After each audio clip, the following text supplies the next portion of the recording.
Oh yeah, I liked everything he said. Okay. So there are 3 things he said that resonates with me.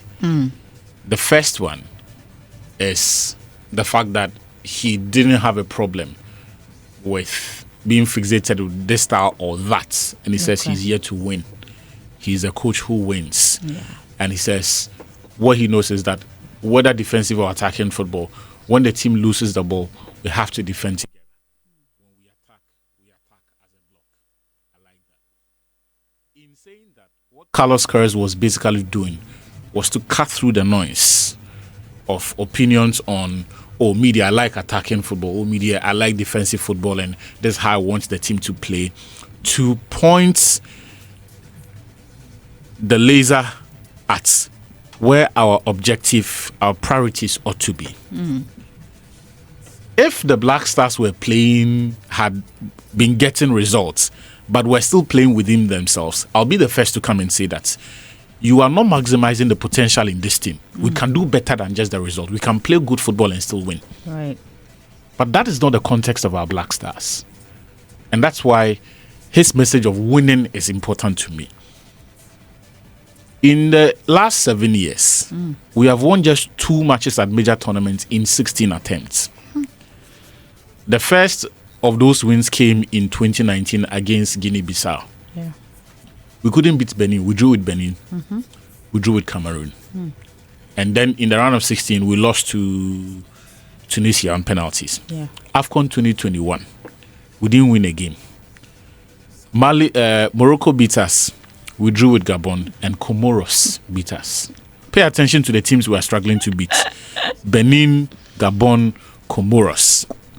Then at the World Cup, we won again when we beat South Korea by 2-1. But beyond that, we lost to Portugal, we lost to Uruguay. Then at the next AFCON, we didn't win a game. We lost to Cape Verde. We drew with Egypt and we drew with Mozambique. So that is 16 matches where we have faced Mozambique, Cape Verde, Benin,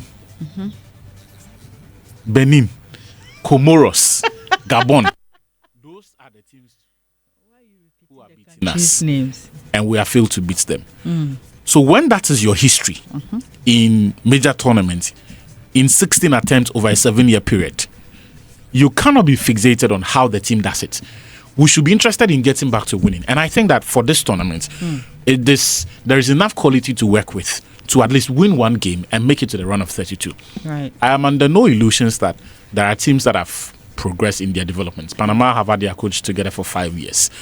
But over 90 minutes, I think if you set this team right and you manage your in-game adjustments are spot on, you should be able to beat Panama. You should be able to get points off England and Croatia. Right. Maybe you can lose to England. Maybe you can lose to Croatia. But at least across those 2 games, get us a point and let's make it out of the group stage. The other thing that I also liked was when he said he likes egos and he wants egos that will benefit the team. Yeah. That was his way of saying that I want big personalities who assume responsibility both on and off the pitch. Yeah. For the longest time, the Black Stars have not had any personalities that show their face in times of adversity when we need them. Yeah. We haven't had that.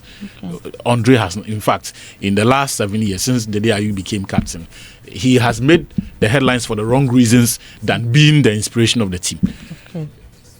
The first tournament that he captained us to, we finished round of 16, which was our worst AFCON performance since 2008 in 11 years. Yeah. Then the next AFCON, he got sent off, pretty harsh, but that was it. He got sent off. We couldn't make it out of the group stage. The next World Cup, he missed the penalty.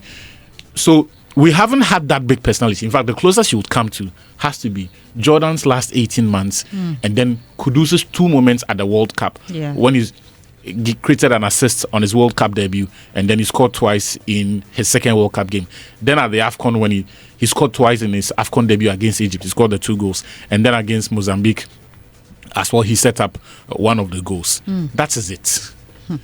In the last 7 years, nobody has been a consistent standard setter in the Black Stars. Yeah. Someone who drags the team along.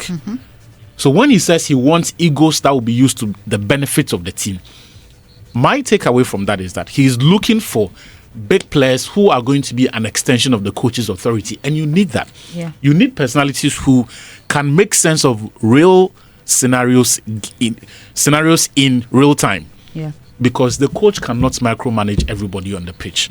The pitch is huge. If there is something happening close to the corner flag on the opposite side, he cannot screen there. He needs players who will be intelligent enough to be able to interpret that situation and realize what the team needs in that moment to communicate it to the teammates to get it done. That's why coaches always want a player or players who are going to be an extension of the authority. Yeah. So in terms of tactics and how to execute it, they can make sense of it enough to tell their teammates how to do this. There are those who set the standard by their performance levels. We don't have that. The final thing that he said that I liked was about the fact that this is his biggest challenge. And it is true. Yeah. We have given the man just 4 months To do some magic. a 4-month contract and 2 months to go to the World Cup. Yeah. 2 months because today is 48 days to the World Cup. Yeah. That is not enough time to build cohesiveness or automatisms. But the hope is that he would work some magic and in every game have the right game plan and platform these players. Yeah. Otherwise, we don't have anything to work with. Look, if you look at the squad that we have got, the very players who secured qualification for us, all of them are falling by the wayside. And I'll start with the defense. Salisu Mohammed is the consistent partner of Alexander Djiku. He is no longer fit. He will not go to the World Cup. That means you need a new partner for Djiku. On the right side, we don't have a right back. The hope is that Marvin Senaya will come in and then fill that slot and then hit the ground running. That is hope. Not because we have tried it and we have seen it work. No, we are just hoping. At left back, did you know that we have tried 5 different left backs since Baba Rahman went on his self-imposed exile? Isaac Afo, the Mediama Fatao, Ebenezer Annan, Derek Cohn, Gideon Mensah. 5. And yet nobody is convinced that any of them can hack it. So Carlos Queiroz will go to the World Cup with a new backline. Wow. The midfield, Partey is the brains of our operation, but he is not playing regularly. Yes. In fact, this season he has played a combined 26 matches. He has started just 12, 7 of them in the league, 5 in the Champions League. When we saw him against Austria and Germany, we saw the effects of the lack of match rhythm. I didn't see him. I didn't feel anything. So that's the thing with Thomas Partey. Further up the pitch, Jordan and Abdul Fattah Wissahaku just got relegated with Leicester. Jordan has played about 40 matches. He has scored just 6 goals. And he's not always scoring. No. The last goal was on April 13, I think, against Sheffield Wednesday or United.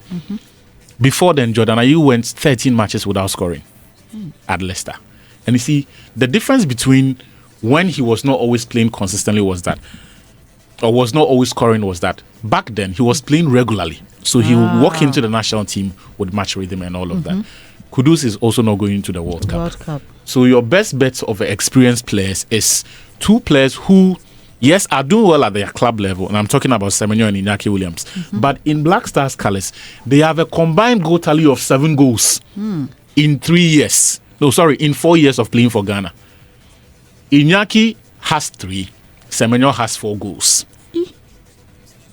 In 4 years of playing for Ghana, those are the most experienced, informed players that Carlos Queiroz has to work with. Hey. The job is hard.